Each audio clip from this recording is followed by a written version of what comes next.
I'll leave right now. There's no requirement that you ask me any questions, especially since I answered everything you'll ever want to know in my remarks. So if you all want to adjourn right now, I'm ready to go. Would you say who specifically is blocking this? Is it the speaker? Is it Senator Stewart Cousins? Who is it standing in the way of this measure? No, we're having very productive conversations with both houses about the importance of this legislation. I think people are just processing, making sure they get it right. We want to make sure this upholds any challenges that are likely to come. Everything we do ends up in a lawsuit later on. So I think there's strong interest in getting this done, and I wanted to lend my support that's been there since last October and is unwavering despite the opposition that has risen. I wanted to convey that strongly to both houses, that I think collectively we'll come up with an answer in the next few days. Are the votes there right now, or do you have to convince some people? My job is not to be the vote counter. Mine is to lay out my priorities, and we are very interested in doing this in the budget because this is so important to me, and that's where I have a chance to really get my top priority, my top policy initiatives over the finish line. But because of the complicated nature of this particular legislation, these two bills, we just took the breathing room time to hear from others, build support around the state. The momentum is building for this. And we're in the final days just railing support. That's what today is about. Is the priority with this bill to just get a version of this legislation across the finish line, or might you veto a watered-down version that didn't include provisions like a private right to action? Okay. When have I ever telegraphed whether or not I'll veto something in advance of even it passing? So I know I'm not going to give you an answer on that because I need to see what's in the bill. I want the strongest bill that we can get through that'll withstand any future challenges. I think the industry would be very wise to work with us right now because this is nation leading, and as New York goes, many other states will follow. What we actually should have is a national standard that is modeled after what New York is doing. No other state has gone to the place we're going, but I don't know that other states have a governor that has out there been listening the way I have been. I can't walk out of those schools and those classrooms when kids are saying to me, you've got to help us. You've got to do something. You've got to save us from ourselves. And literally while we're sitting there, the pull of what's happening on their phone when they know they're supposed to be listening to their governor and they're just so desperate to look down and see if something happened that they're missing, it is so disruptive. I don't know how these kids are learning a darn thing in school. And the fact that they're exhausted in the morning, they need their sleep. And this is where adults have to step up and say, no, we understand what's important for you. And I think the industry be very wise to join with us in having these standards, putting aside their financial interest in this small case. I mean, I don't believe most of their profits are driven from these algorithms that are bombarding young people. I think they can find other ways to, worry about their bottom line. So this is an opportunity for them to say, you know what, we think it's going to happen. It is smart. We would want this in place for our own teenagers, and we're going to be with you, New York. That's the path that they'd be wise to take. A private right to action would be something that would really make this a nation-leading bill, because most similar bills, especially in data privacy, have been AG enforced, like the Child Data Protection Act is as written. So are you insisting with the Speaker, the Majority Leader, with the Senate and the Assembly that the private right to action stay in this legislation? I am saying I want to make this as strong as we can and make it as enforceable as possible. All the details have to be worked out at the tables. They also have to get a sense of what they can get through their legislatures, just like we had conversations during the budget. This is what it's all about. But they know where I am. I want the toughest laws that we can get through here in the state of New York, and other states are not even contemplating where we want to go with this because we think it's that important. Jimmy? Well, two things. California's Senate just passed a bill similar to the algorithm restrictions. So I know you saw that calls upon the companies themselves to do something. This empowers parents. Okay, there is a difference. Right. My real question was kind of given what you just said and the importance of paying attention to governors in schools. Should kids have access to their phones in schools? No. What role do you think the state? But this is something I have thought about for a long time. But I'm not going to dictate that here today. I'm going to have conversations with others, teachers, parents, and find out what's right for our students. So that is not on the agenda this year, this session. It is something that I think is important to contemplate the limitation of access to not a phone. You can have a flip phone if you want to reach your parents if there's an emergency or you forgot your lunch money. I mean, you can communicate if it's essential, but to have access to the whole internet while you're supposed to be in class learning during those hours is a different question. I'm not saying it's going to happen. I'm not saying what will happen. I'm just saying, when you answered your question, do I personally think this?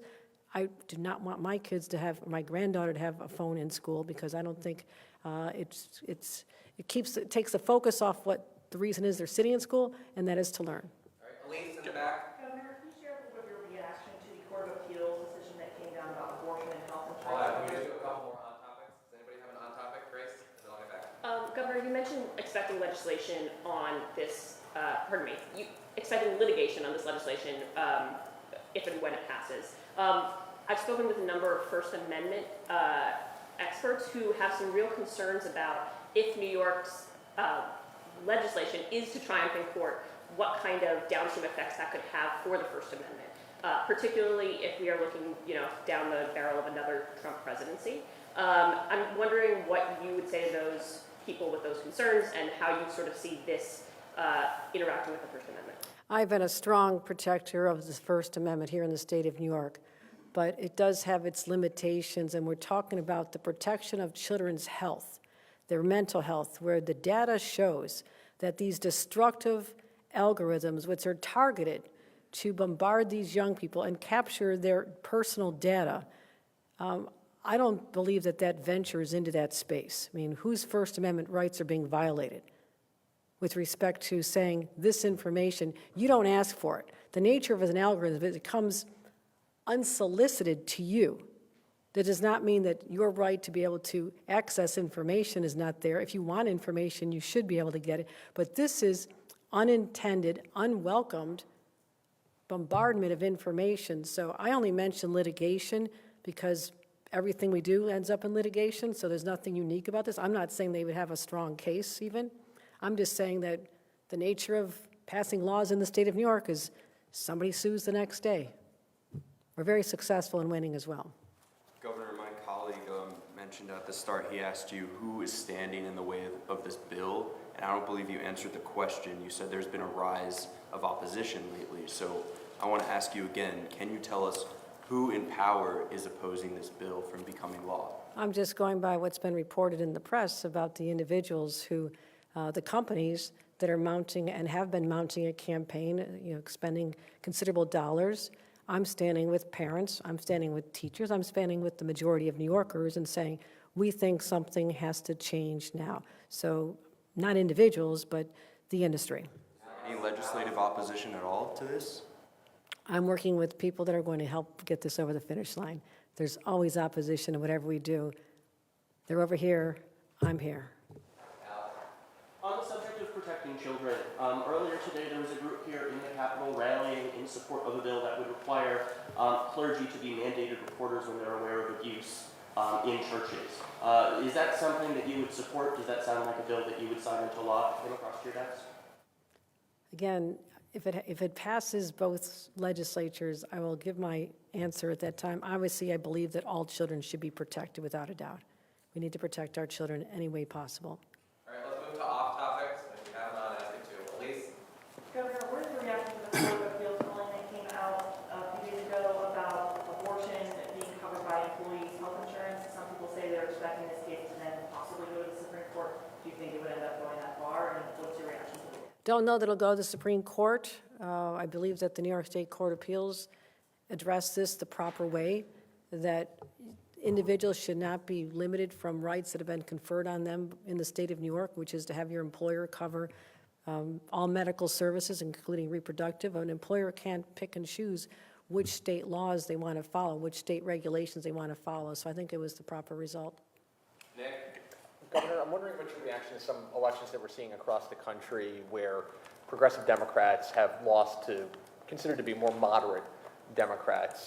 There's obviously going to be some primaries playing out in New York where a very similar dynamic could be seen as well, but especially on the issue of, like, say, public safety, criminal justice, crime, something that you've been trumpeting as well here in the state. Just wondering, what's your interpretation of the dynamic within the Democratic Party right now? No, I've long believed that Democrats should lean into the fact that we support public safety. We should be focusing on how to keep our small businesses safe from crimes, which is why we work so hard on retail theft, why we've allocated millions and millions of dollars between the ballot changes last year, retail theft this year, domestic violence. We are fortifying our district attorneys so they have the resources to make sure that we keep people safe. So when it comes down to these individual cases in Portland or other states, I don't know that you can extrapolate much to New York, other than I've said all along that this is a creature created by Republicans to create a political issue where there is none. The majority of Democrats like myself in particular, and mayors like Mayor Adams, we support public safety, and we have to protect everyone. Walking down the street, we protect people from hate crimes, we protect people from retail theft, we protect people from gun violence. So to me, it's not a complicated issue. Some states it might be. It's very crystal clear to me here in the state of New York that the majority of New Yorkers, the majority of Democrats, support strong public safety measures. Do you think that will resonate well with voters? Absolutely. John. Governor, you just mentioned Mayor Adams. He's had a couple of potential primary challenges, form committees. I'm curious, are you supporting him for re-election? I've worked very closely with Mayor Adams. We've accomplished a great deal together. I also want to point out the fact that I also think the 2024 election is light years away in terms of what can happen. But the mayor and I have had a very close close relationship. And that is something that we both set out to do. I said when I first became governor that for the first time in I don't know when, we have a governor and a mayor who are not fighting each other, but we're fighting for the residents we both represent. And I continue to working closely with him regardless of the political theater that surrounds his upcoming race or any other races. That's always going to be there, and we both have jobs to do, and we're great partners. So I'm sorry, are you stopping short of? I'm not doing endorsements for elections even this November yet, other than my president. We are going to assess everything, but I will tell you this, and you can read into whatever you like. We are very strong allies in working together. Okay, I'm not saying that about anybody else. Have you heard me say that about anybody else right now?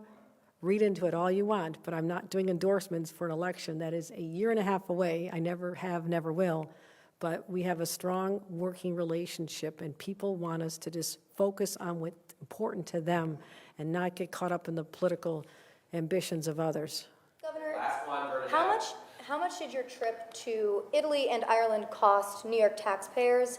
And I know you said on a press release that you brought back 36 jobs to upstate New York. What else did New Yorkers benefit out of, especially if I'll they be happy to give you a full readout because we literally just haven't even unpacked our suitcases yet. But, there I met with, I don't think we even mentioned this, I sat down with the ambassador from the U.S. to Italy and sat down with some major businesses that are contemplating doing business in New York. Some already do, so we can give you a readout on who those were and what they're expecting to do. So these are major contractors, some of them are looking to do some of the business that we have available here in New York. So it was very business focused, but also this particular trip came about because I was invited to give two significant addresses, one by the Pope and the Vatican to talk about what we're doing here in the state of New York on climate change, and it coincided just a couple days later with a global summit for us to talk about what we're doing to bring back cities, and I really focused on what we're doing on housing. So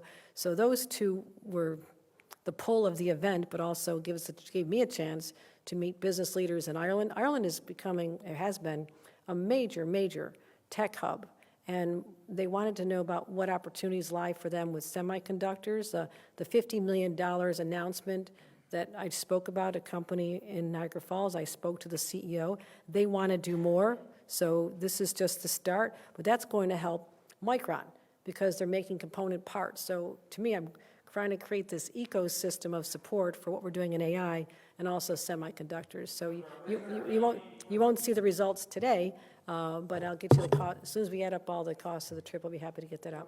Other than these two bills, what else do you want in the last 8 days of the session? Please answer your question. To ask you about in the town of Rotterdam, there was a group of cemeteries that more than 50 headstones were overturned.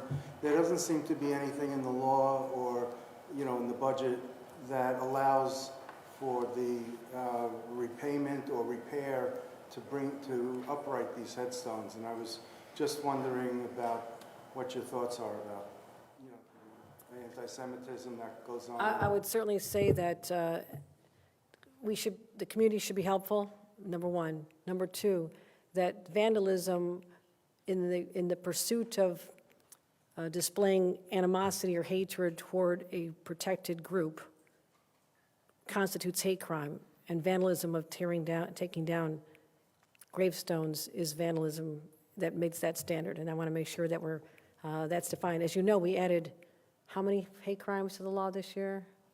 All right, 28. Fact check that. See, I'm not allowed to do that, but you can.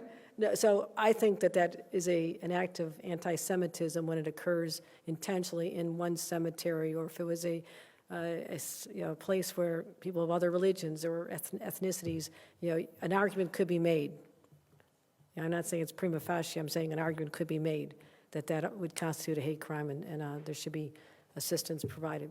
But other than these two bills, what else are you looking for in the end of the legislative session? Okay.